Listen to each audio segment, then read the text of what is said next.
በእኛ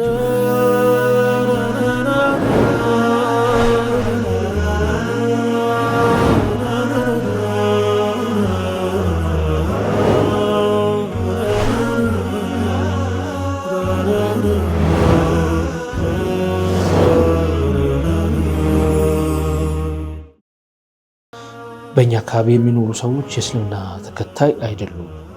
እናም እንደዚህ ይላሉ፣ አንቺ እኮ የምታመልኪው የማይታይ የማይዳሰስ ነው ይሉኛል። ለዚህ መልሱ ምንድን ነው? ሰውነቴን ሁል ጊዜ ያልበኛል። ሰውነቴን አልቦኝ ያንተ ጧሃር ልብስ ብለብስ እነጅሳለሁ ወይ? እንደዚሁም ምሳሌ እጄ ነጃሳ ከነካ እጄን አልቦኝ ጧሃራ ልብስ ብነካ ልብሱ ይነጅሳል። ቀብር ሄዶ ቁርአን መቅራት ይቻላል ወይ ይላል። ቁርአን መሐፈዝ ፈልጌ በፍርድም በሱና ሶላትም ሱራን ያንን ለሐፈዘው የፈለኩትን ሱራ መደጋገም እንዴት ይታያል? በተለይ በፈርድ ሶላት ላይ አንድ ሱራ መደጋገም ይቻላል ወይ? ባል ሚስቱን እርቃኗን ማየት ይችላል ወይ ይላል።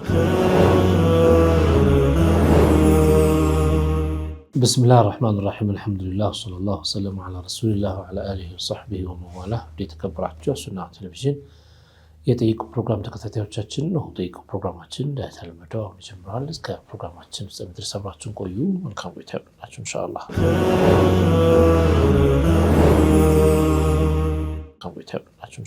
ሰላም አለይኩም ወአለይኩም ሰላም ወራህመቱላህ። ለማናችሁ አልሐምዱሊላህ ረቢል ዓለሚን። እንዴት ናችሁ? አልሐምዱሊላህ። ዛሬም ጥያቄዎች አሉ ኢንሻአላህ እንደተለመደው በ0985 መጨረሻው 96 ከሁለት ናት የላከችልን ጥያቄ ነው የምትለው። ሰላም አለይኩም ከሁለት ይባላለሁ ከኮምቦልቻ ነው። በእኛ አካባቢ የሚኖሩ ሰዎች የእስልምና ተከታይ አይደሉም። እናም እንደዚህ ይላሉ፣ አንቺ እኮ የምታመልኪው የማይታይ የማይዳሰስ ነው ይሉኛል። ለዚህ መልሱ ምንድን ነው? ቢስሚላሂ ራህማን ራሒም አልሐምዱሊላህ ረቢል ዓለሚን ለሁ ኒዕመቱ ወለሁ ልፈድሉ ወለሁ ሰናኡል ሐሰን والصلوات الله المولى البر الرحيم والملائكة المقربين على سيدنا محمد سيد الأولين والآخرين وعلى آله وصحبه الطيبين الطاهرين. أما بعد فأسأل الله تعالى أن يجعل نياتنا خالصة لوجهه الكريم وأن يوفقنا لما يحبه ويرضاه إنه على كل شيء قدير. يا የማይዳሰስና የማይታይ ነገር ነው የምታመልኪው ማለታቸው። ናም አላህ ቁስ አይደለም፣ የሚዳሰስ ቁስ አይደለም። ምክንያቱም አጠቃላይ ፍጡራን የተባሉ ነገሮች ሁሉ የሚዳሰሱ ቁሶች ናቸው። ቁስና የቁስ ባህሪ ናቸው። ያኒ ከፊሎቹ የሚዳሰሱ ቁሶች አሉ፣ ከፊሎች ደግሞ የማይዳሰሱ ቁሶች አሉ። ጌታችን ሱብሓነሁ ወተዓላ ላ ዩመስ ወላ ዩጀስ ወላ ዩሐስ። የኛ ፈጣሪ አላህ እንደነዚህ ቁሶች ሰው እኮ አየርንም ቢሆን ስሜቱ ይሰማዋል። የአየር ስሜት ቅዝቃዜ ሲመጣ ይሰማል። ቅዝቃዜ ይጨበጣሉ ይባል አይጨበጥም። ነገር ግን ጂስም ነው፣ ጂስሙ ለጢፍ ይባላል። ብርሃን አለው ይባል አሁን አው ብርሃን አለ፣ ግን ይጨበጣል ማይጨበጥ የሆነ ቁስ ነው። እሱም ቢሆን ያው እንደ ፈረንጆቹ አስተያየምና አነጋገር ሞለኪውሎቹ ይተራራቁ ሲሆኑ ረቂቅ ይሆናል። የተቀራረቡ ሲሆንና ሙከሰፍ ሲሆኑ ደግሞ ጅስም ከሲፍ ይሆናል ይርታለ። ጌታችን ሱብሓነሁ ወተዓላ ከሚዳሰሱትም ሆነ የማይዳሰሱ አይነት ቁሶች ሁለቱም አይነት ጂስሞች አይደለም አላህ። ለምን? ጌታ ፍጡርን ስለማይመስል ሙስተሒል أن يكون الخالق مثل خلقه በፍጹም አእምሮ የማይቀበለው ነገር ፈጣሪ ፍጡርን መምሰል የሚባለው ነገር። ፈጣሪ ፍጡርን የሚመስል ፍጡራንን አይፈጥርም ነበር። ፈጣሪ እንደ ፍጡር ያለ ቢሆን ኖሮ መፍጠር አይችልም ነበር። እኛ መፍጠር እንደማንችለው እሱም አይችልም ይባል ነበር። ስለዚህ እንዴት ፈጣሪ ይሆናል? ፈጣሪ የሆነው መክሉቁን ስለማይመስል ነው። ፈጣሪነቱን ያመንነው ፍጡራንን የማይመስል ስለሆነ ነው። ስለዚህ የማይዳሰስን ነገር ነው የምታመልኪው ሲሏት፣ ላ ዩመስ የማይነካ ነገር ነው የምታመልኩ ካሏት፣ አው የኛ ጌታ አላሁ ሱብሓነሁ ወተዓላ ከሚነኩትም ከሚጨበጡትም ከማይጨበጡትም አካሎች የተለየ እነሱን የፈጠረ ነው። እነሱ ራሳቸው ፍጡር አይደሉም ወይ? አዎ ናቸው። እንግዲያውስ አላህ እነሱን አይመስልም። ሁለተኛ የማይታይ ነው ያሏት፣ በዱንያ ላይ አይታይም። አላሁ ተዓላ ሰይዱና ሙሳን ለን ተራኒ ብሏቸዋል። ያኒ ልይህ ሲሉ ለን ተራኒ ብሏቸዋል። ያኒ በዱንያ ላይ አታይኝም ማለት ነው በዚህ ዓለም ላይ። ነገር ግን በአኺራ ላይ ሙእሚኖች ጀነት ገብተው ውጁሁ የውመኢዝን ናዚራ ኢላ ረቢሃ ናዚራ አላህ ያለን ነው። ያኒ እነዚያ የሚያበሩ ፊቶች፣ ደስተኛ ፊቶች፣ ከአባ የሌለበት ሐዘን፣ ጭንቅ፣ ከኋላ ከፊት የሚያሳስብህ ነገር የሌለበት፣ ሀምና ገም የሌለበት፣ ስላለፈው አትጨነቅ፣ ስለሚመጣው አታስብ፣ በደስታ የተሞሉ ፊቶች አሉ። እነዚያ ደግሞ አላህን ያያሉ፣ ጌታቸውን ያያሉ ይላል አላህ። የጀነት ሰዎች ናቸው። እና ካፊሮች ከሆኑሳ ከላ ኢነሁም አን ረቢሂም የውመኢዝን ለመሕጁቡን አላሁ ተዓላ ያሐጅባቸዋል። አያዩትም አላህን። በዚች ምድር ላይ ያለን ጌታችንን ባናይም ሙእሚኖች ሆነን እስከ ሞትን ድረስ በሙእሚን የሞተ ሰው አላህን ያያል፣ ማየቱም አይቀር ነው። ካፊር ግን መሕጁብ ነው። ሱብሓነላህ። ስለዚህ የማይታይ ሲሉ በዱንያ ላይ ያለ ማናየው ከሆነ እውነት ነው። ስለዚህ በዱንያ ላይ እያለው ማላየው ፈጣሪ አይደለም ብሎ ለማለት ፈልገው ከሆነ እኛ ስራዎቹን አይተን ፈጣሪነቱን አውቀናል። ወኢነሁ ሚነል ሙሓሊል ባጢል ውጁዱ ፊዕሊ ማ ቢዱኒ ፋዒሊ ስራ ያለ ሰሪ መኖር በፍጹም የማይሆን አእምሮ የማይቀበል ነገር ነው። እና ይህ ሁላ የእሱ ስራ ነው።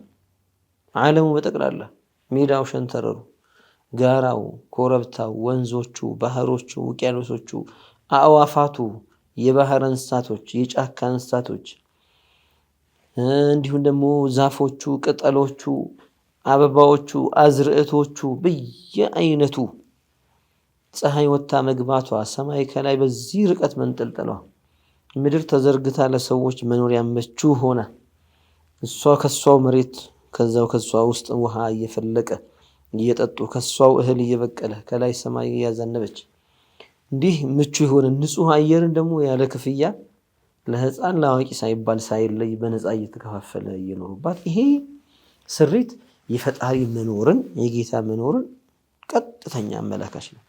ይሄ ሁሉ የሱ ስራ ስለሆነ ስራውን አይተን ሰሪውን አወቅን። ስራውን አይተን ጥበቡን አይተን ሰሪ ስራውን እንደማይመስል አወቅን። እኛ ስራዎቹ ነን። እኛ የሱ የስራ ውጤቶች ነን። አላህን የሰራን እኛ ዓለምን። ስለዚህ ዓለም ውስጥ ካሉ ነገሮች ውስጥ አንዱም አላህን እንደማይመስል በአእምሮም አወቅን። ቁርአንም ለይሰ ከሚስሊሂ ሸይ ብሎ እንደነገረን።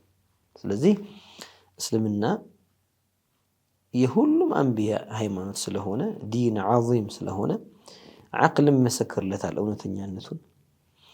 ቁርአንም ላይ እንደመጣው ሐዲስም ላይ እንደመጣው አእምሯችንም ደግሞ ይህንን እውነት ነው ብሎ ይመሰክራል።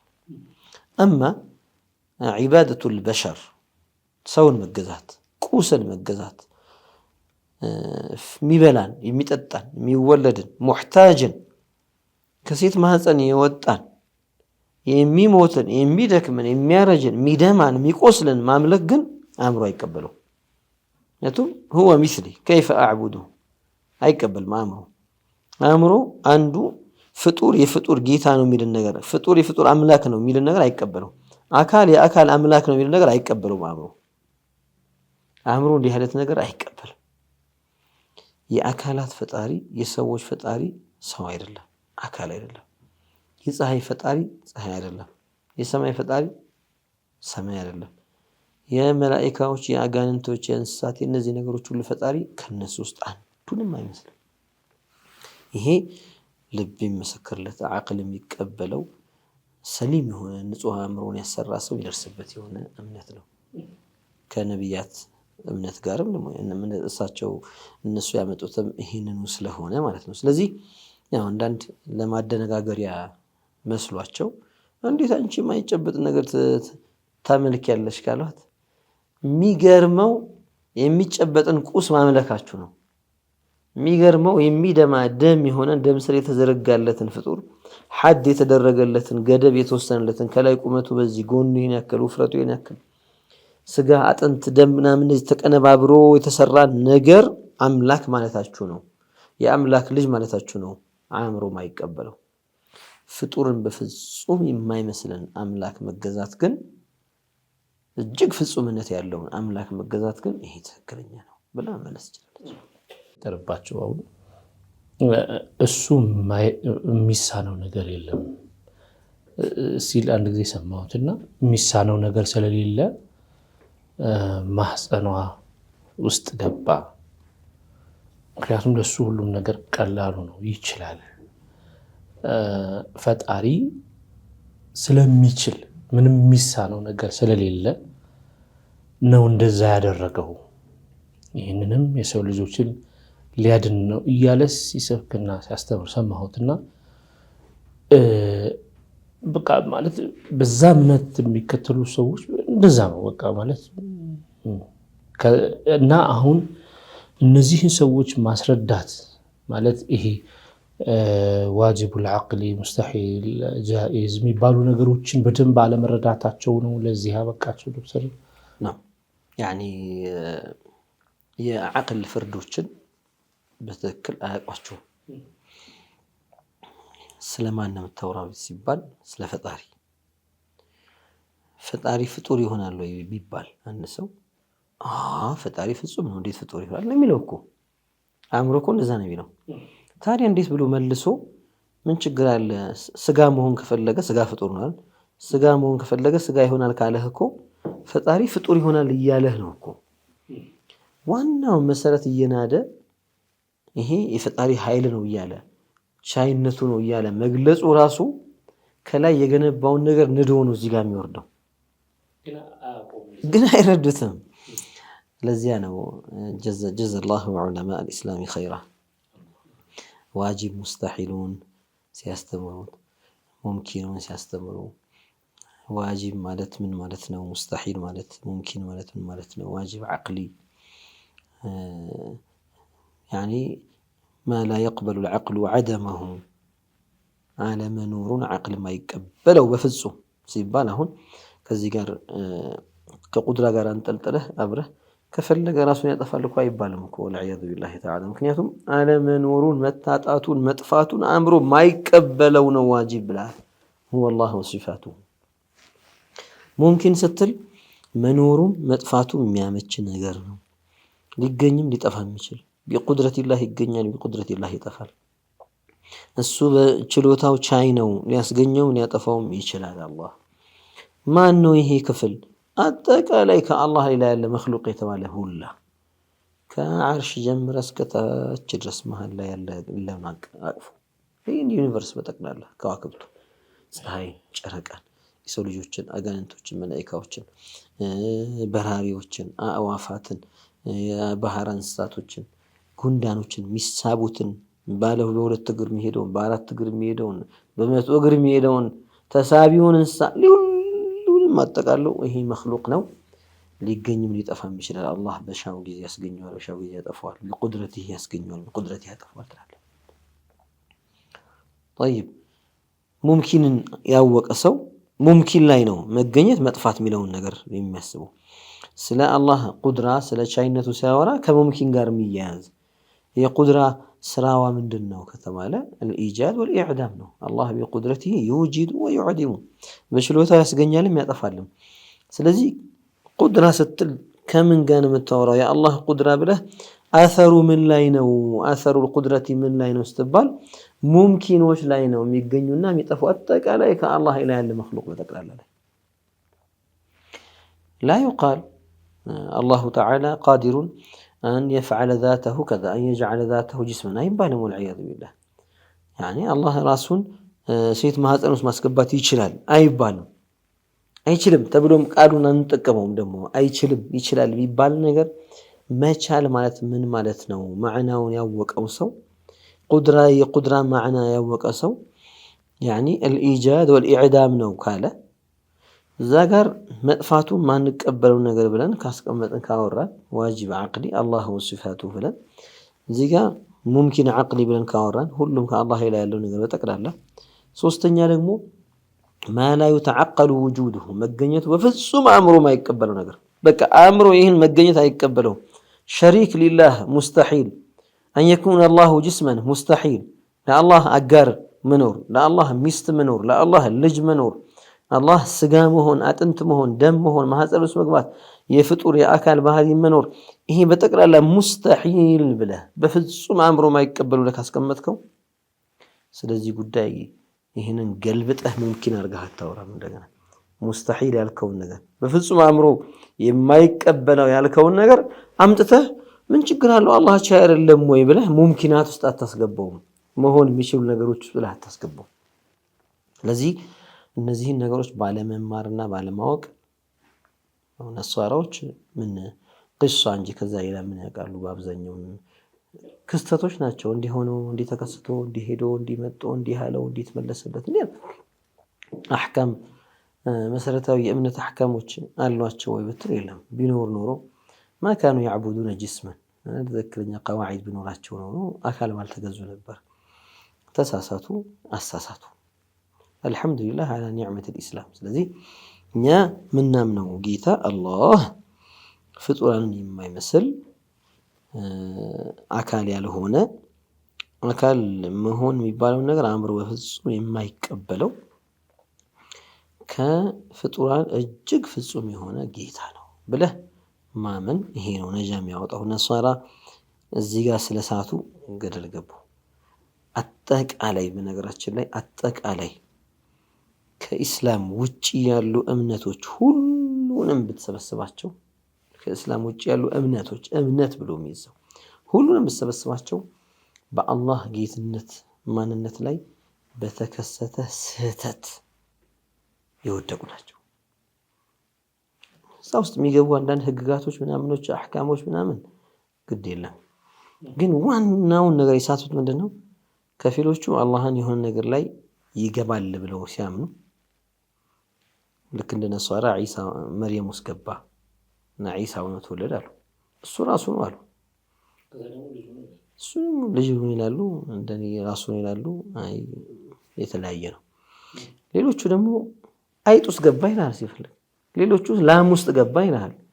ሌላው የሆነ የሰራነው አምላክ ነገር ብለን አማልክቶቻችን ብለን የገነባነው ነገር ውስጥ እሱ ገብቶ ነው ይላል። የፈጣሪ መንፈስ ገብቶበት ነው፣ ፈጣሪ ገብቶበት ነው፣ እንደዚህ እሱ ሰርጾበት ነው ብሎ ነው ያን ነገር የሚያመልከው። ስለዚህ አላህን ካለማወቅ የመነጨ ጥፋት ነው። ሄዶ ሄዶ ሰዎች የሆነ ጅስም ላይ አላህን እንደዛ አድርገው ካሰቡትም እንደዛው ናቸው፣ ያው ናቸው፣ ይሾልካሉ። ስለዚህ እምነት ጌታችን لا يحل في شيء ولا ينحل من شيء ጌታችን የሆነ ነገር ውስጥ የሚሰፍር የሚገባ የሚሟሟ የሚሰርጽ ነገር አይደለም፣ የሚዋሃድ ነገር አይደለም።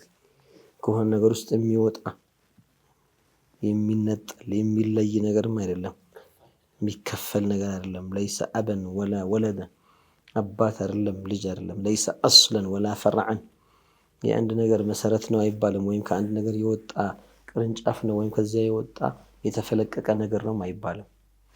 ليس كمثله شيء وهو السميع البصير። ይሄ ነው ኢስላም። والله ሙእሚን ሙወሒድ ሙነዚህ ደረቱን ቀና አድርጎ አንገቱን ቀና አድርጎ የሚሄድበት ነገር ምንድነው? ያመነበት ነገር ጌታን የፈጣሪና ዐዘመህ የሚያውቅበት እምነት፣ አላህን የሚያልቅበት እምነት እንጂ የሚያሸማቅቀው የሚያፍርበት አይደለም። እዚያ ነው እንጂ ማይዳሰስ ምናምን ቢሏትም እንኳን ጌታዬ ዐዚም ዐዘመቱሁ ዐዘመቱላሂ አነሁ ላ ዩሽቢሁ ሸይአ። ሁሉም ፍጡር ካለመኖር ወደ መኖር የመጣ ነው። ፍጡርን መምሰል ደካማነት ነው። ፍጡርን መምሰል ኢፍቲቃር ነው። ፍጡርን መምሰል ከጃይነት ነው። ፍጡርን መምሰል ከሌላው ፈላጊ መሆን ነው። ስለዚህ አንዱንም የማይመስል መሆኑ ዐዘማሁ ነው። አላህ አንድንም መክሉቅ አለመምሰሉ ዐዘመቱላህ ነው። ይሄ ነው እምነታችን ብሎ ደረታችን ነፍተን የምናወራው ነገር ነው። ይሄ ጋር በተገናኘ አህለ ሱናዎች ወይም አሻዒራው ማቱሪዲያ የምንለው የሰልፎቹን መስመር በትክክል ይዞ የመጣው ከዓቅል ጋር አሁን እንዳላችሁት መስመር ሙስተሒል የሚባል አለ፣ ዓቅሊ ጃኢዝ አው ሙምኪን ወይም ዋጅብ የሚባል የዓቅል ፍርዶች አሉ ብሎ በደንብ ሲረትበው ይገባችኋል። ከእውነታው ጋር እውነት የሚባል ነገር አይደለም። ህሊናችሁ ሊስተው የማይችለው ነገር። ወደ ሙሸቢሃዎቹ አቅጣጫ ስትሄዱ ደግሞ ይህን ከዓቅል ጋር አሁን ባለፈው የሰጣችሁትን ምላሽ ተያይዞ ከዓቅል ጋር አእምሮ ጋር አይጋጭም ኢስላም ስትሉ ወዴት ወሰዱት? እንዴት በቃ ሁክም ሸርዒ አው ልክ ዓቅል ሲባል አእምሮ ሲባል ለምንድን ነው ሸሪዓ ለዛምነተው? በሽተኛ የሆነ ዓቅል አለ። ነገሩ ትንሽ ፈገግ ያደርጋል፣ ግን ለተከታዮቻቸው እውነት ይመስላል የሚያወሩት ነገር። እኔ እያየሁት ነበር የተጻፈውንና ሰውየው በሽተኛ አእምሮ አለ፣ ጤነኛ አእምሮ አለ። ለአእምሮ ሙሉ በሙሉ ከሰጠነው እንዴት ነው ይሄኛው ጤነኛ ይሄኛው ሊሆን የማይችል ነገር ነው እያለ ሲያወራ ነበርና ሙስሊም ነኝ ካለ በኋላ እነዚህ ሰዎች የዓቂዳን የያዙበት መስመር ነው አይደል? እነዚህ ያበቃቸው ዶክተር እሱ እኮ ነው። አሁን እነሱም የሳቱት ነገር አላቸው።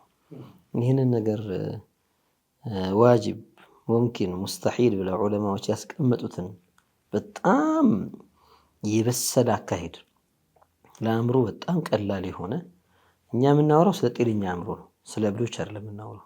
እብድማ ሁክም ተነስቶለታል እኮ የለበትም። ስለዚህ እኛ ጤነኛ አእምሮ ላለው ነው የምንጠቀመው። ይህንን ዑለማዎቹ ባስቀመጡት መልኩ ቢረዱት ኖሮ ወላሂ ልባቸውን ማሳረፉ ነበር።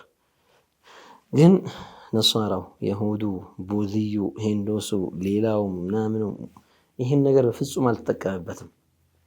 ለዚህ አይደለ አላህ የጀሃነም ሰዎች ወደ ጀሃነም ሲወረወሩ ሲገቡ ለው ኩና ነስመዑ አው ነዕቂሉ ማ ኩና ፊ አስሓቢ ሰዒር ሚሉት።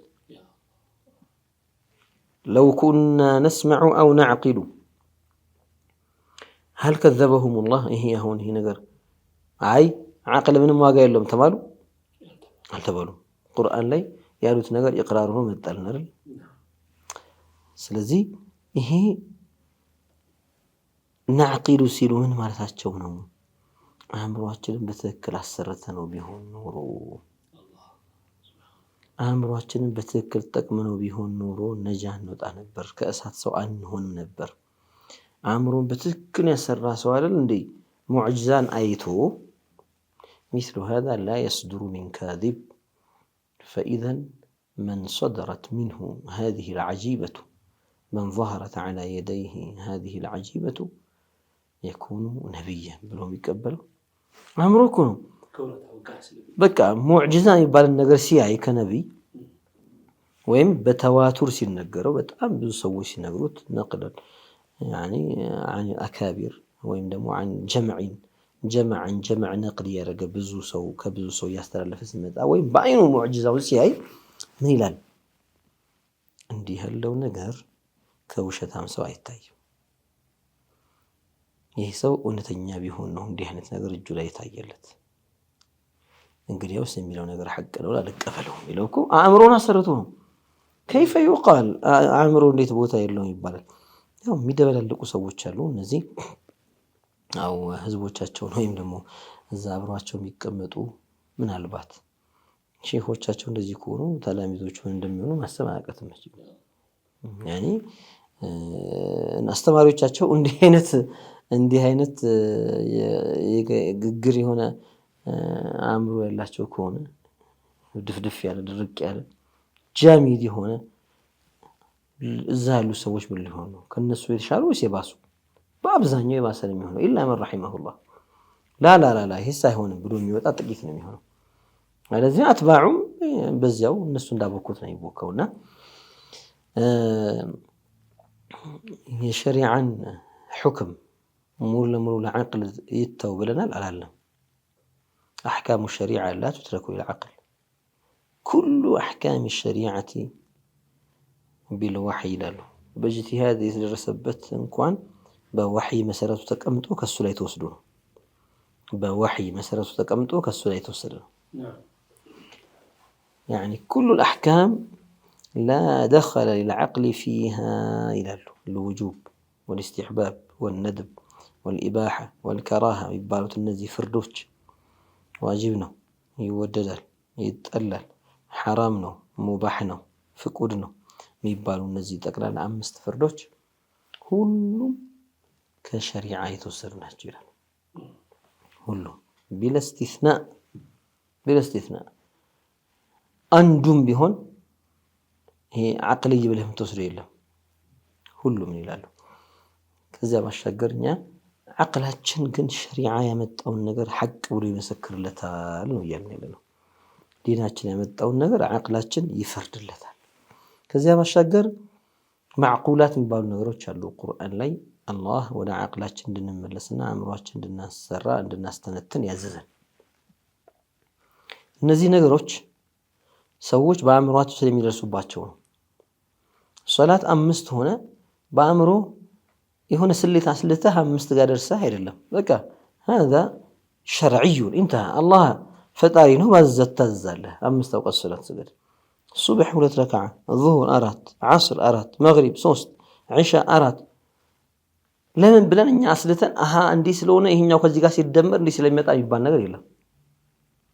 ኩሉሃ ሸርዕያ ነው። በቃ ስለ ተውሂድ ስለ ዓቂዳ ጉዳይ ስትመጣ ምን ይላሉ? ዓቅልህ እንዲቀበለው ዓቅልህ ይህን ነገር እንዲወጣው አላህ ራሱ ተመልከት እያለ ያሳይሃል። ወደ አእምሮ ይመራሃል። አየህ ይህን ነገር ይሄ እንደዚህ ሆነው እንደዚህ ባይሆን እንደዚህ ሆነ ነበር ስትባል ለው ካነ ፊሂማ አሊሀቱን ኢላ አላሁ ለፈሰደታ አለይሰ ሃዛ መዕቁላን? ይህ እኮ ደሊል ዓቅልይ እኮ ነው። ቁርአን ላይ እንዲህ ስላለ ነፍስ ነው። هل هذا افعلوا كذا لا تفعلوا كذا እንደሚለው ነው? አይደለም እኮ ሶላት ወጅቦባቸዋል።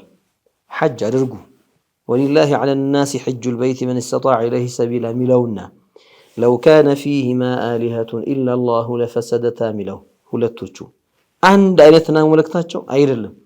ያኛው ትእዛዝ ነው፣ ፈጣሪ ነው ያዛል ታዛል። ይሄኛውስ ዓቅልህን ተጠቀም እንጂ ከአላህ ሌላ ፈጣሪ ቢኖር ኖሮ እኮ ለሰማይና ለምድር ውስጡ ላለው አይፈጠርም ነበረ፣ በኒዛም አይሄድም ነበር።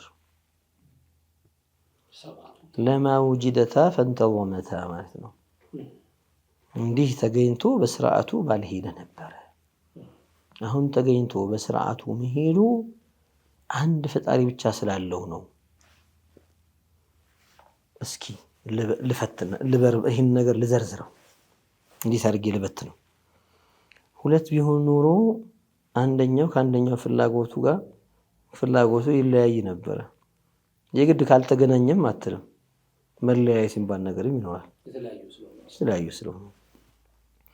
ከዚያስ አንደኛው የእከሌን ሞት ቢፈልግ ሌላኛው የእከሌን መኖር ቢፈልግ እከሌ መኖርም መሞትም አይችልም በአንድ ጊዜ። ወይ መኖር ነው ወይ መሞት ነው።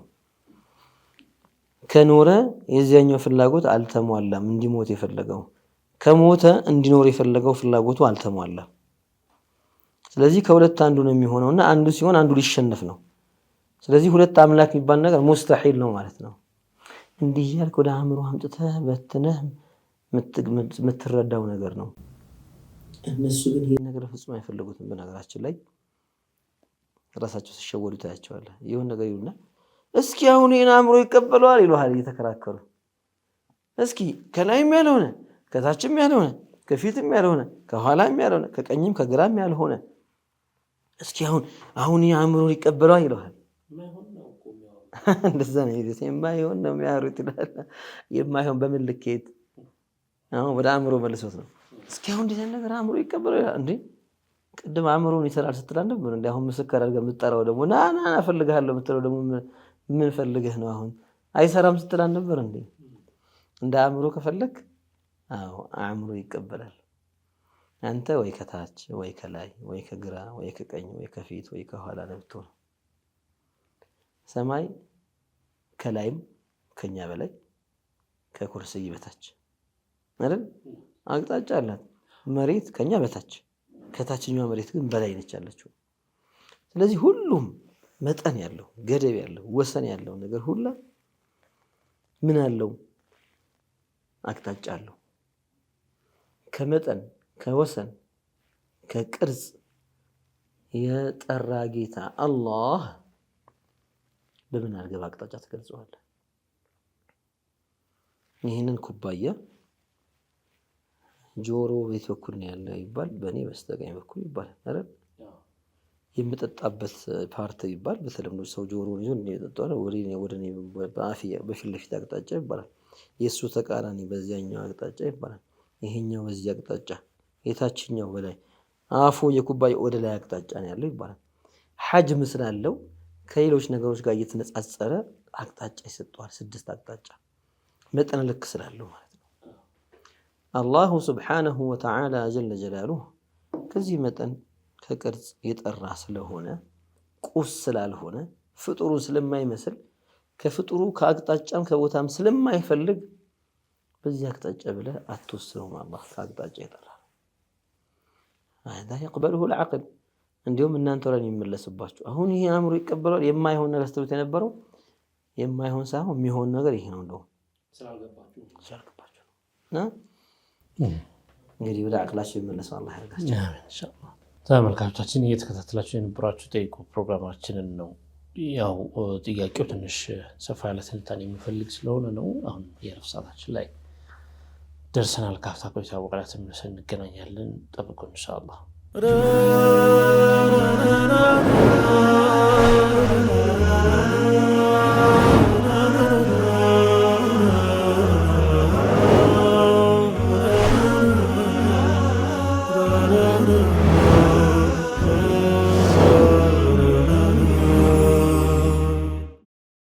ተመልሰናል ተመልካቾቻችን። የምትከታተሉት የኢኮ ፕሮግራማችን ነው። በሱና ቴሌቪዥን ብቻ ነው የሚተላለፈው። ጁማ ምሽት 3 ሰዓት ላይ እንዲሁም ደግሞ እሁድ ቀን 7 ሰዓት ላይ ወደ እናንተ ይደርሳል። በተመረጡ ቀናቶች እነዚህ 2 ፕሮግራሞች ይደገማሉ። በተለያዩ የስልክ አድራሻዎቻችን በኩል ጥያቄዎቻችሁን በኤስኤምኤስ አሊያም ደግሞ በድምፅ ወይም ደግሞ ደውላችሁ መጠየቅ ትችላላችሁ። መልካም ቆይታ ይሆንላችሁ ኢንሻአላህ። በድጋሚ ወደ ተከታዩ ጥያቄ እናልፋለን። ዶክተር በ098596 ሰላም አለይኩም መስናዎች እንዴት ናችሁ? ፌሩዝ አባላለሁኝ ከኮምቦልቻ። ሰውነቴን ሁልጊዜ ያልበኛል። ሰውነቴን አልቦኝ ያልተጣሃረ ልብስ ብለብስ እነጀሳለሁ ወይ? እንደዚሁም ምሳሌ እጄ ነጃሳ ከነካ እጄን አልቦኝ ጣሃራ ልብስ ብነካ ልብሱ ይነጅሳል ወይ ትላለች። ያው ነጃሳ የሚተላለፍበት መንገድ በእርጥበት ነው። ደረቅ በደረቅ ነጃሳ አይተላለፍም፣ አይሸጋገርም። ነጃሳ ከአንዱ ወደ ሌላኛው የሚሸጋገረው ወይ እሱ እርጥብ ሲሆን አሊያም ደግሞ በእርጥብ ነገር ስነካው ነው። ደረቅም ሆኖ ላብ የሚባለው ነገር እርጥበት አለው። ላቡ ነጃሳ ማንሳት በሚችልበት ደረጃ ሲሆን ያኔ ቀጥታ ከተነጀሰው ነገር ጋር በቀጥታ የሚነካካበት ከሆነ ደረቅ ሆኖ እንኳን ቢሆን ያ ቦታ እርጥበቱ ሲነካው ይነጀሳል ማለት ነው። ሲነካካ ይነጀሳል። ለምሳሌ የሆነ አካላችን ላይ ደም ነክቶን በሶፍት ጠርገ ነው በውሃ ማጠብ ሳይመቸን ቀርቶ እንደነሰው ሲነስረው ለምሳሌ ወይ የሆነ ቦታ ሲደማበት በሶፍት ነገር ይጠርገውና እስኪያጥቦ ሊቆይ ይችላል። ያለበት ሁኔታ ላይ ይችላል። መኪና ውስጥ ወይ ታክሲ ውስጥ ወይ አውቶቡስ ውስጥ ሊሆን ይችላል።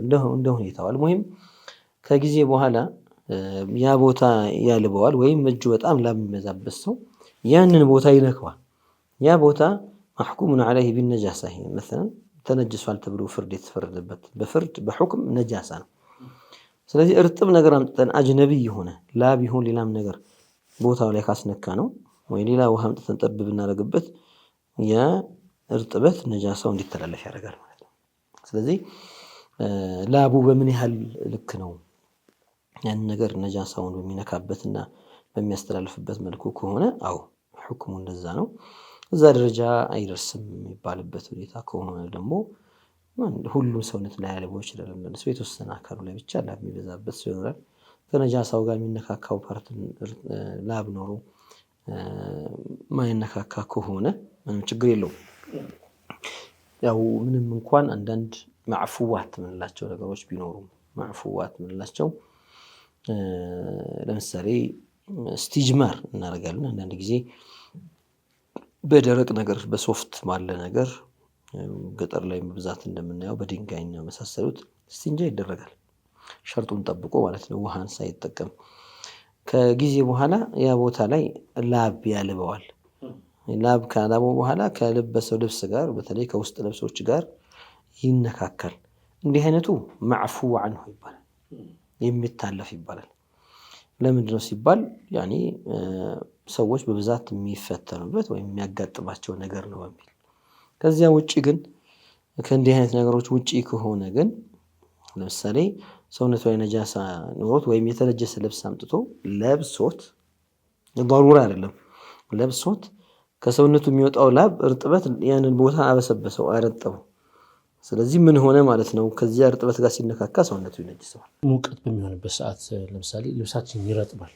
በዚህ በመገጣጠሞቻችን አካባቢ ላይ ያለው እንደዛ ከሆነ ሙተነጅስ ከሆነ ልብሱ ቀጥታ ስለሚገናኝ ይተላለፋል። በ0918 81 መጨረሻው 97 የተላከልን ጥያቄ ሰላም አለይኩም ቀብር ሄዶ ቁርአን መቅራት ይቻላል ወይ ይላል። ቀብር ላይ ቁርአን መቅራት ጃኢዝ ነው። ያኒ عند الكل ሁሉም ዘንድ ቀብር ጋር ሄዶ ቁርአን መቅራት የተፈቀደ ነው። الإمام أحمد بن حنبل رضي الله عنه كان لا يرى قراءة القرآن على القبر. هون يجي يهدو يالله هون سو قبر قاسي كرا يايوتنا باتك أرا بلو بايك أرا بلو من يكتير كارلونا وصاتشو على يهوتم بلونه يعني كذا فيت يا لا يواتشو نقروش انتم ما تيفرلقوا. المهم من كذا بهلا أن سو نقراتشو فلان السوغا مندنا وسيلاتشو تامينو ثقانو الشي فلانس لكاليس السم ثقالو نيقا لكاليس السم دزاو ترى لاتشو سندو لا يلو سووچن كذا بهلا እኔ ከከሌ ሰምቻለሁ ከከሌ ሰማሁ ነግሮኛል ከሌ ደግሞ ከከሌ እንደዚህ ብሎ ቁርአን መቅራት ጃኢዝ እንደሆነ የሚገልጽን ሐዲስ ጠቀሰላቸው።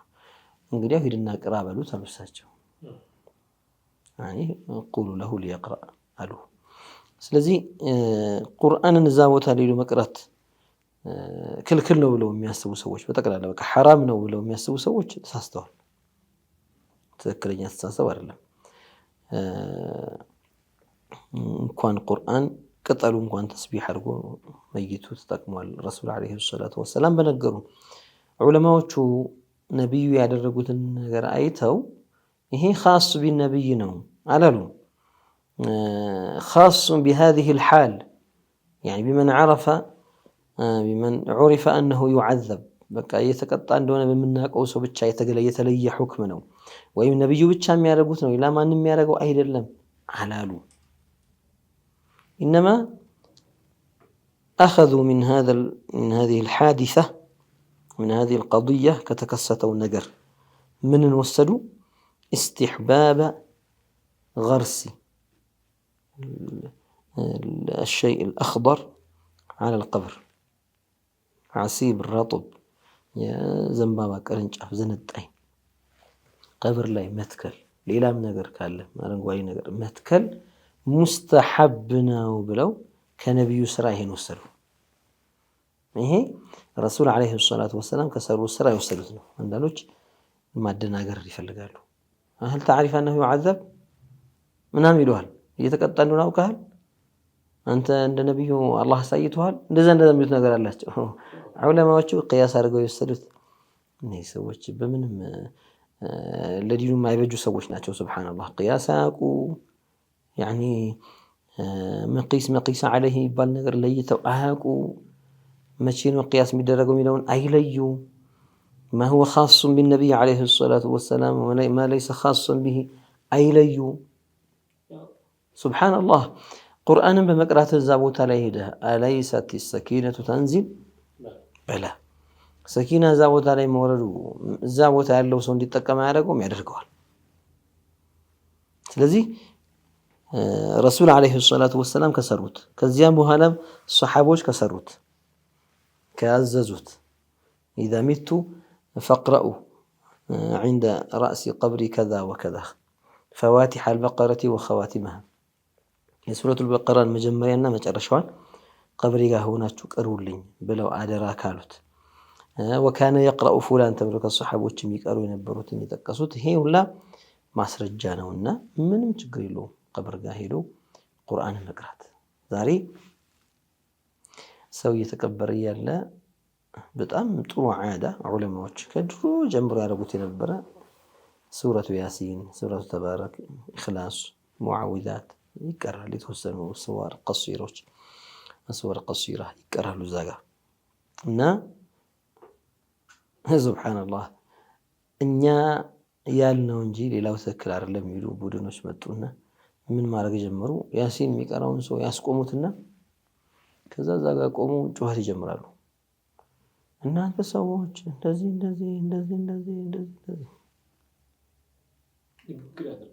ንግግር ያደርጋሉ። ያንተ እዛ ጋር የምትጮኸው ጩኸት አጅር ያለው ሰዋብ ያለው ሐሰና ያለው ባንተ እይታ፣ እዚህ ጋር የሚቀራው ቁርአን ግን ወንጀል፣ ቢድዓ፣ ሐራም፣ በላእ የሚያመጣ አድርገህ የምትቆጥሩ ከሚነገር ንግግር ሁሉ ቁርአን አይበልጥም። እሱ እዛ ጋር ከሚያወራው እዚህ ጋር የሚቀራው ቁርአን አይበልጥም። ሰው ዝም ብሎ ቁርአንን የተወሰነው እየቀራ የተወሰነው ቢያዳምጥ ራሱ هل يساويه كلام ሌላ ቁርአንን የሚስተካከል ሌላ ንግግር አለ?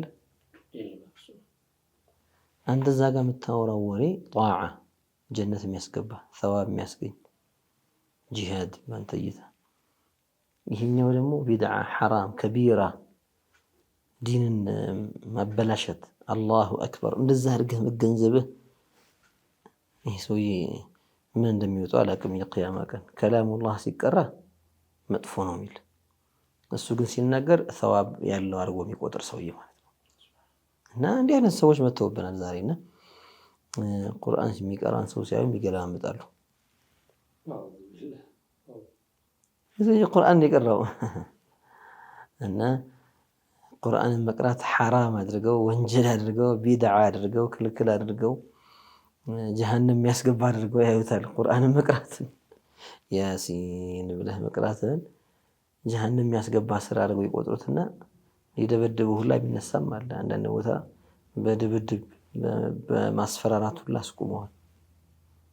ነብዩ ቁርአን አትቅሩ ብለዋል እስከሚመስል ድረስ እኮ ነው ዶክተር ኩልዛ ኩል በቃ እዚህ ቦታ ላይ ቁርአን መቅራት ክልክል ነው እያለ ነው። እንት የሄድክበት ቦታ ቁርአን መቅራት አትችልም ሽንት ቤት ውስጥ አትሆን እንጂ ያኔ የቁርአን ክብር የሚመጥን መልኩ እዚህ ጋር ሙዚቃ ተከፍቶ ምናምን ተጮክ እያልክ መቅራት አይደለም። ኢነማ ሰው ሁላ ቁርአን የሚያዳምጥ ከሆነ እዛ ቦታ ተቀምጦ ሰው እየተቀበረ ያለ ቁርአን ቢቀራ የተወሰነው ሰው ከፊሉ ቢያዳምጥ ወይ ሁሉም ቢቀራ እኮ በዚህ አይነት ዶክተር አሁን የሚሉት ቀብር ላይ ለምሳሌ ረሱል መቼም ይችላል ንግግራቸው ያኔ ረሱል አልሰሩትም። ይሄ ነው በዚህ ላይ የተገነባ ተሳሳተ እንትን ነው ያላቸው ዶክተር ነብዩ ያልሰሩትን አንሰራም የሚል የማስመሰያ ቃል ነው የሚናገሩት። አሁን ቀብር ላይ እንግዲህ በእነሱ አስተሳሰብ ቁርአን ነብዩ ያልቀሩም ሊሉ ነው። መኪና እየነዳ ሰውየው መኪናውን እያሽከረከረ ቁርአን ቢከፍት እኮ ነብዩ ያልሰሩትማ መኪና ነድቶ አያውቁም። ይሄ ሲሆንስ ምን ይሆን? የሚገርም ነው። እንደዛ እኮ ነው ቁርአን ከከፈተ እዛ ውስጥ እንደው ነቢዩ ሸሪጥ ከፍተው ነበር ወይ? መንገድ ላይ እየነዳህ እያለ እሳቸው ግመል ላይ ሆነው ፈረስ እየጋለቡ ቁርአን ሰው እየቀራላቸው ነበር የሚጓዙት ቢባል አሁን ወይስ አይ በዚህ ጉዳይ መጣ ነገር የለም እና ይቻላል አንተ አሁን መኪና ውስጥ ቁርአንን ከፍተህ መሄድ ብትለው ይቆ ቴክኖሎጂ ነው ይላል። አሁን ቴክኖሎጂው አላው ነው መሳሪያው ነው። እኛው ቂራአው ነው የምናወራው ስለሚቀራው ነገር ጧዓ ብለህ አይደል የምትከፍተው። ከዚህኛው ይሄኛው ይሻላል ብለህ እኮ ነው። የሚሻለው በምኑ ነው? የሆነ ሰዋብ አገኛለሁ ብለህ ነው። ጭፍን ናቸው ሰዎቹ። በቃ እኛ ያየነው ኸይር ነው፣ እኛ ያላየነው ግን ሸር ነው ብለው የሚያስቡ ሰዎች ማለት ነው። በቃ እኛ ኸይር ያለው ብቻ ነው ኸይር ብለው የሚያስቡ ሰዎች ስለሆኑ እዛ ጋር ቁርአን ሲቀራ ከዛ ከቁርአኑ ይልቅ እሱ እዛ ጋር ማውራት እና መጮህ አው ሽርክ ነው። ይሄን እንደዚህ አድርጎ ይሄን አንተ እንዲያረክ እያለ መናገሩ እስኪ ረሱል አለይሂ ሰላቱ ወሰላም ቀብር የተቀበረ እያለ ቆመው የዳዕዋ ፕሮግራም አድርገዋል ብለህ ጠይቀው። ምናልባት እየተቀበረ እያለ የሆነ ከሊማ እንዲህ አድርጉ እንዲህ አታርጉ እንዲህ የሆነች አጭር መልእክት የሆነች አንድ ሐዲስ ሁለት ሐዲስ ምናምን ተናግረው ከሆነ እዛ ቦታ ላይ አሁን እንደ ፕሮግራም ተይዞ ማይክሮፎን ስፒከር ሞንታርቦ ይዞ ነው የሚመጡት እኮ እዛ ቦታ ላይ እኮ ላኢላሃ ኢላላህ። እና ይሄ ሴሪሞኒ አንተ የምታደርገው ነገር ሌላው ሲሆን ክልክል ይሆናል። እንደዚህ አይነት ነብዩ እዚህ ቦታ እንደዚህ ቦታ እንደዚህ ያደረገው እንደዚህ ያላረጉም ኢህቲፋል አላረጉም ይልሃል። አንተ ግን ሞንታርቦን ይዘህ ስትመጣ ከፍ ያለ ቦታ አዘጋጅተህ እዛ ጋር ቆመህ ስትናገር ይጮህ ከስታወራ የዳዕዋ ፕሮግራም አለ ቀብር ላይ አለ። እስኪ እንደው ማስረጃውን ያመጣል። የዳዕዋ ፕሮግራም ተብሎ ቀብርን የዳዕዋ ፕሮግራም ማድረጊያ ቁርአን ሲቀራ ሐራም፣ የዳዕዋ ፕሮግራም ሲሆን ግን የሚፈቀድ። ስለዚህ እንደዚህ አይነት ሰዎች የሆነ ይላላ ብሎን አለ እንትናቸው ላይ እንግዲህ በትክክል እንዳይሰራ የሚያደርገው አንዳንዴ እኮ ትንሽ ነገሮችም ሲበላሻሹ እኮ ብዙ ነገር ያበላሻሉ አይደል? ትንሽ ነገሮች መኪና ላይ እኮ የሆነች ብሎን ላልታ ነው መኪናውን አንዳንዴ እንዲገለበጥ ልታደርገው ትችላለች አይደል? ትንሽ ፍሬን ላይ የሆነ ነገር ቢፈታ የሆነ ነገር ባይዝ እኮ መከራ እኮ ነው። እንደዚህ ሰዎችም የያዙት የዲን አያያዝ ላይ በጣም ከባድ ክፍተት ያለባቸው፣ አረዳዳቸው ላይ በጣም ከባድ ክፍተት ያለባቸው ሰዎች ናቸውና ሁሌ ትርምስ ነው ሐያታቸው። አላህ ነጃ ያውጣል። አሜን። በ0900 መጨረሻው 54 የተላከልን አሰላሙ አለይኩም ናዲ አባላለሁ። ጥያቄ አለኝ። ቁርአን መሐፈዝ ፈልጌ በፍርድም በሱና ሶላትም ሱራን ያንን ለሐፈዘው የፈለኩትን ሱራ መደጋገም እንዴት ይታያል? በተለይ በፈርድ ሶላት ላይ አንድ ሱራን መደጋገም ይቻላል ወይ? ናም መደጋገም ይቻላል። ያኒ አንድም ሱራ ይሁን አንድም አያ ቢሆን የተወሰኑ አንቀጾችም ቢሆኑ እነዚህን ነገሮች ሶላት ላይም ቢሆን ከሶላት ውጪም ቢሆን እየደጋገሙ መቅራቱ ምንም ችግር የለውም። ፋቲሓን አንድ ጊዜ ከቀራ በኋላ አንድ ሰው ቁል ሁወ አላሁ አሐድን ቆሞ 10 ጊዜ ቢቀረው ቁርአን ነው፣ ምንም ችግር የለውም። ወይም ሱራ ሚነ ሱወር ቀሲራ مثلا እሱ የሐፈዘውን ወይ ግማሽ ገጽ ማህፈዝ ከሆነ ቀርቶት እንደገና ቢቀራው ሶላቱ ላይ የሚመጣው ምንም ተጽዕኖ የለም። ያኒ ቂያሙን ማርዘም ሲባል በቂራአ ነው። ቂራአ ደግሞ ወይ ብዙ አያቶችን በመቅራት ነው፣ አሊያም ደግሞ እሱ የሐፈዛቸውን ሱወሮች አጫጭርም ቢሆኑ እነሱ ራሳቸው በመቅራት ነው። እነሱን እየደጋገመን ቢሆን መቅራቱ ምንም አይነት ማኒዕ ነገር የለውም፣ ከልካይ ነገር የለውም። ዞሮ ዒባዳ ላይ እስካለ ድረስ ማለት ነው። የዒባዳ ላይ ቂራአ ላይ እስካለ ድረስ ያኒ የሒፍዝ ነገር ብዙዎቹ ተሕፊዝ ላይ የሚሰሩ ሙቅሪዎች ሙደሪሶች ይላሉ የቁርአን ሒፍዝ የሐፈዘውን ተስቢት ማድረግ ከፈለገ ይስገድበት ይላሉ። ይስገድበት በማዕና ያንን የሐፈዘውን አሁን ለፈለገ ቁርአን ብድግ የሚያደርግበት አይደለም እና خلاص ተጀሩድ አድርጓል። አሁን ወደ ሶላት ውስጥ ገብቷልና ቢጠፋው እንኳን እስኪ ላይ ምናምን የሚልበት አይደለም። ስለዚህ ራሱን አጀግኖ በደንብ የሚያረጋግጠው መሐፈዙ የሚያረጋግጠው ሲሰግድበት ነው ይላሉና ያንን በሚሰግድበት ሰዓት ለምሳሌ የሆነች ሱራ ሐፍዞ ከሆነ ያችን ከአንድ ጊዜ በላይም ቢቀራት አንድ ጨርሶ ተመልሶ መጥቶ ቢቀራት ምን ችግር የለውም። በ0986 መጨረሻው ላይ የተላከልን ጥያቄ ምንድነው የሚለው ባል ሚስቱን እርቃኗን ማየት ይችላል ወይ ይላል። ያው ከሚስት የሚደበቅ ምንም አይነት አውራ የላትም ለባሏ ከባሏ የምትሸሽገው ከባሏ የምትደብቀው ምንም አይነት አውራት የላትም። ሁክሙ ሸሪዓ ነውና የምናወራው በመታወቅም ስላለበት አንዳንድ ሰዎች ምናልባት እንዲህ አይነት ጥያቄ ሲጠየቅ ወይም እንዲህ አይነት ነገር ሲነሳ ትንሽ ደንገጥ የሚሉ ሰዎች አሉ። እንዴ ስለዚህ ነገር ደግሞ ታወራላችሁ እንዴ ምናምን ሊሉ ይችላሉ። ረሱሉላህ ሰለላሁ ዐለይሂ ወሰለም ብዙ አይነት ጥያቄዎች ጠይቀዋል። ብዙ ምናልባት ሰው መሀል ሲወራ እንደ ሸምቅቅ የሚያደርጉ ጥያቄዎችም አንዳንድ ሰው እፍር የሚልባቸው ጥያቄዎችም حتى الصحابيات بعض نساء النبي صلى الله عليه وسلم كانت تستحي እንዲህ ጥያቄ ነብዩን ጠይቀልሽ እንዴ ብለው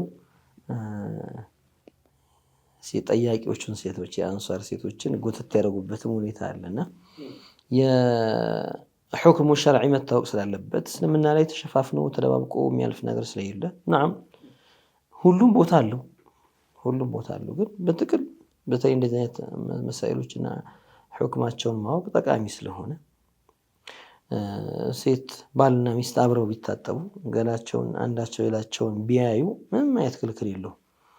ያኒ የባለቤቱን ሙሉ ሰውነት ቢያይ የባሏን ሙሉ ሰውነት ብታይ ሸሪዓ ላይ የሚከለክላት ነገር የለም። ለምን ሁለቱ መሃል ያለ አውራ የለም። አንዳቸው ለአንዳቸው ሊሸፍኑት የሚገባ የአውረት ግዴታ የሆነባቸው ነገር የለም። ከነሱ ውጪ ያለ ሰው ግን በጠቅላላ ህፃናት ካልሆነ በስተቀር ምንም ያለዩ ህፃናት ከምንላቸው ህፃናት ትንሽ የሁለት ዓመት የአንድ ዓመት የወራት ህፃን ልጅ ምናምን ካልሆነ በስተቀር ከዛ ውጪ ያለው መለየት የቻለ ልጅ ሁላ hatta ህፃናት አደግ ያሉ ህፃናት እንኳን ፊት እናት ማበይነ ሱረቲሃ ወሩክበቲሃ መሸፈን አለባት። አባት ማበይነ ሱረቲሃ ወሩክበቲሃ ከጉልበት እስከ እምብርት ወይም ከእምብርት እስከ ጉልበት ያለው መሸፈን አለባቸው።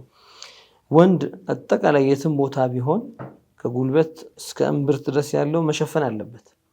ማንም ሰው ጋር በጾታ አንድ የሆነ ሰው የሚሆን በጾታ የሚለየው ሰው ጋር የሚሆን ዘመድም ይሁን ባዳም ይሁን ለብቻው ኸልዋስ የሚሆንበት ሰዓት العورة المغلظة መሸፈን አለበት። يعني قبولنا دبر ምንለውን ዋና አውረቶቹን ብልቱና ሰገራ መውጫው መሸፈን አለበት። ቁምጣ ነገርም ቢሆን መልበስና መሸፈን አለበት። ዝም ብሎ እርቃኑን ያለ ምንም ሐጃ መላወስ የለበትም ብቻዬን ነኝም ብሎ። ከዚያ ውጪ ሴት ልጅ አጅነቢይ ጋር ስትሆን ሁሉንም ሰውነቷን ትሸፍናለች ፊቷና መዳፏ ሲቀር።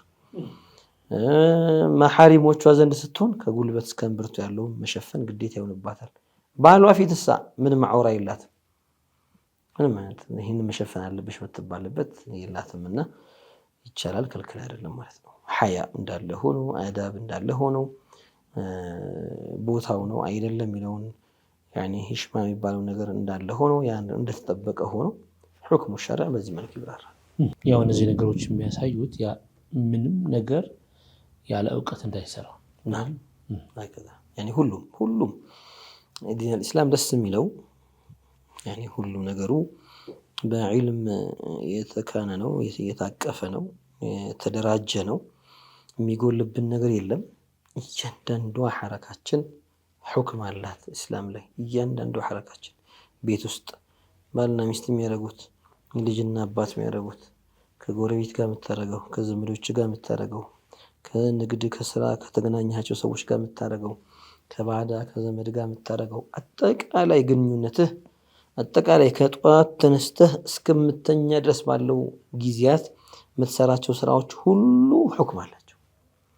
ወደ ንግድ ብትሄድ፣ ወደ ስራ ብትሄድ፣ ወደ ቅጥር ብትሄድ፣ ወደ መቅጠር ብትሄድ፣ ወደ መከራየት ወደ ማከራየት ብትሄድ፣ ወደ መዋስ ወደ ማዋስ ብትሄድ፣ ማንኛውም አይነት ቦታ ግባ ለዚያ ሁክም አለው። ሁክሙ ደግሞ ዝም ብሎ በድፍን ሳይሆን በዝርዝር ሁክም አለው። በዝርዝር መንገድ ላይ እኔ ራሴን ዘና ማድረግ እችላለሁ። ጨዋታዎች ዲን እስላም ላይ ሲባቆች፣ ውድድሮች የሚፈቀዱና ማይፈቀዱ ይባሉ አሉ። የሚቻሉና ማይቻሉ ይባሉ አሉ። እንዴት አይነት ነገሮች መግባት ትችላለህ ማትችላቸው ሁሉም ተቀምጧል። ሁሉም ፈሊላሂ አልሐምድ። እስልምና የሚያጎልብህ ነገር የለም። ስለ አለባበስ፣ ስለ አበላለህ፣ ስለ ገላህን ስለመታጠብ፣ እንዴት ነው የምትታጠበው፣ እንዴት ነው የምትተኛው፣ እንዴት ነው የምትነሳው፣ እንዴት ነው የምትወጣው፣ እንዴት ነው የምትገባው፣ ሽንት ቤት ሁሉ አቀማመጥ ሳይቀር ኢስላም ላይ በዝርዝር ተነግሯልና አልሐምዱሊላህ ይሄም ነገር ዲን ኢስላም ላይ የተብራራ ነገር። ስለዚህ ይሄ ማለት በእያንዳንዱ በምናደርገው ነገር ሁሉ ሸሪዓው የሚለንን ተከትለን እስከሄድን ድረስ መእጁር ወይም ደግሞ ሐሰና ደረጃ አጅር የሚሰጠው ነው። በተቃራኒው ከሆነ ደግሞ አጅር የሚያሳጡም ይኖራሉ። አሊያም ደግሞ ከርሃ ላይ የሚጥሉ የሚጠላ አሊያም ደግሞ ሐራም ላይ የሚጥሉ ነገሮች በእያንዳንዱ እንቅስቃሴያችን ላይ ዱንያውም ሆነ ዲናዊም ሆነ ማለት ምንድን ነው ልንለው የምንችለው ይሄ። ስለዚህ እንደዛ ከሆነ ዶክተር አሁን ወደ የሆነ አቅጣጫ ልወስዳችሁ ነው። እንደዛ ከሆነ በእያንዳንዱ እንቅስቃሴያችን ከሆነ ዲኑ የሚመለከተው ዲኑ የሚገባው ሙጀሲማዎች ዲናዊ በዲን ጉዳይ ነው እንጂ ቢድዓ ያልተፈቀደው በዱንያዊ ጉዳይ ከሆነ ግን ቢድዓ የፈለጋችሁትን ቢድዓ ማምጣት ትችላላችሁ የሚሉት ከየት ወስደውት ነው? ከየት አምጥተውት ነው? ያው እነሱ እኛ በሐያታችን የምንኖረው ነገር አንድ ሙስሊም ማወቅ ያለብን ሁላችንም እኔ የምሰራቸው ስራዎች ከአምስቶቹ የሸሪዓ ፍርዶች ያልወጣ ነገር ነው ብሎ ማወቅ አለበት። አጠቃላይ ስራዬ ወይ ዋጅብ ነው ወይ መንዱብ የሚወደድ ነው ወይ መክሩህ የሚጠላ ነው ወይ ሐራም የተከለከለ ነው አሊያም የመጨረሻው ሙባህ ነው። መብላቴ፣ መጠጣቴ፣ መተኛቴ፣ መራመዴ ፍቁድ ነገር። ይሄ ሙባህ የሚባለው ነገር የመጨረሻው ነገር ንያ ጥሩ ንያ አብሮት ከተቀላቀለ ከሙባህነት ወደ ጧዓነት ይመጣበት አጅር የሚያስገኝበት ሁኔታ አለ። ለምሳሌ መብላት ምንድነው ሁክሙ ይባል ሰው ሙባህ ነው ይባል። ዳቦ መብላት ይቻላል ይባል ብላ ካልጎዳህ ብላ። መብላት ምንድነው ፍርዱ ይባል ሙባህ። ምንድነው ሙባህ? ብትሰራውም አጅር አታገኝበት፣ ብትተውም ወንጀል የለብህም። ዳቦ እንጀራ መብላት ትችላለህ፣ እንጀራ ፓስታ መብላት ትችላለህ፣ ፓስታ መኮረኒ መብላት ትችላለህ። ካልፈለክ ጥብስ ብላ፣ ከፈለክ ክትፎ ብላ፣ መብትህ ነው ካለህ ማለት ነው። አልሙሂም ስለዚህ ይሄ ፍቁድ ነገር ነው። ጣዓ እንዲሆን ሰዋብ እንድታገኝበት እኔ አሁን ኢንሻአላህ ምሳዬን ስበላ ወይም ቁርሴን ስበላ ዛሬ የምሰራቸው ብዙ የዲን ስራዎች አሉና ሐታ አቅዋ ዐላ ጣዓቲላህ የአላህን ትእዛዝ ለመስራት ቁዋ እንዳገኝ በዚህ ንያ ነው የምበላው ብለህ ስትበላው መብላትህ ጧዓ ይሆናል። ማታ ልተኛ ስትል ነገ እንዲህ ስራዎች አሉኝ የምሰራቸው ስራዎች እነዚህን ስራዎች መስራት እንድችል ብዬ ለጣዓቲላህ ሐታ አቅዋ ዐላ ጣዓቲላህ ብለህ ተኛ፣ ሰዋብ ታገኝበታለህ። እነዚህ ሙባህ የሚባሉ ነገሮች ናቸው።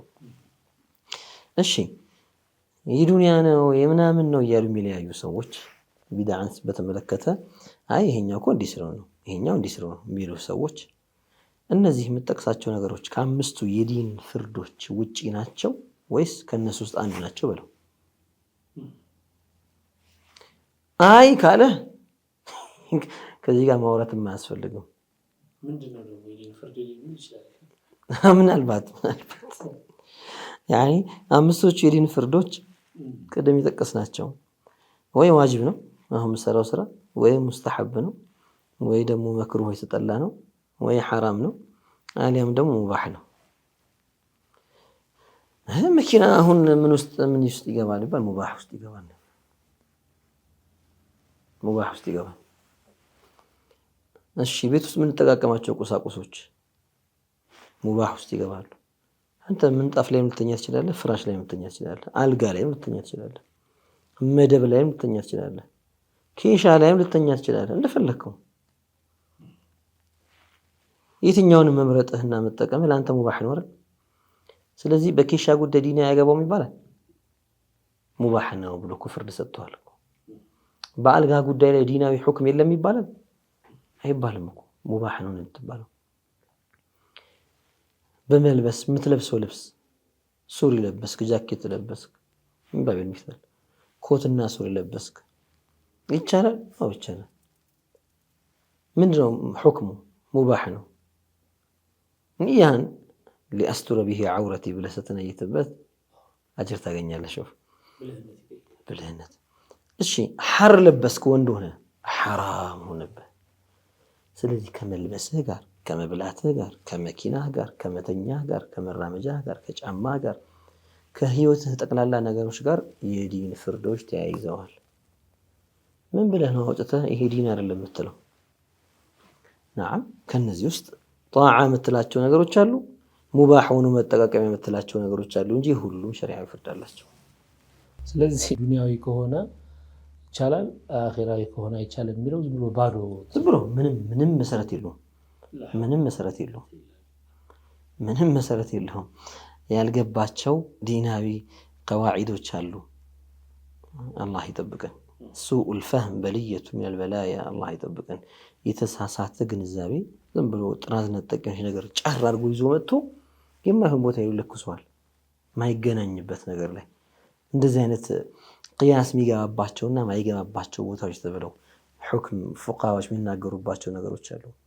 እነዚህም ባለመረዳት ዱንያዊ ዲናዊ ምናምን እያለ ያምታታባል።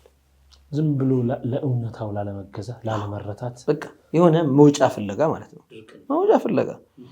ዲን ማለት ዋጅብ ብቻ ነገር፣ ዲን ማለት ሙስተሐብ ብቻ ነገር ነው። የዲን ፍርድ ሁሉም ነገር ላይ ገብቷል አይደል? ይህም የዲን ፍርድ ስለሆነ ነው። ልብስ ልበስ ተብለህ የጥጥ ልብስ የለብስ ጊዜ ተፈቀደልህ።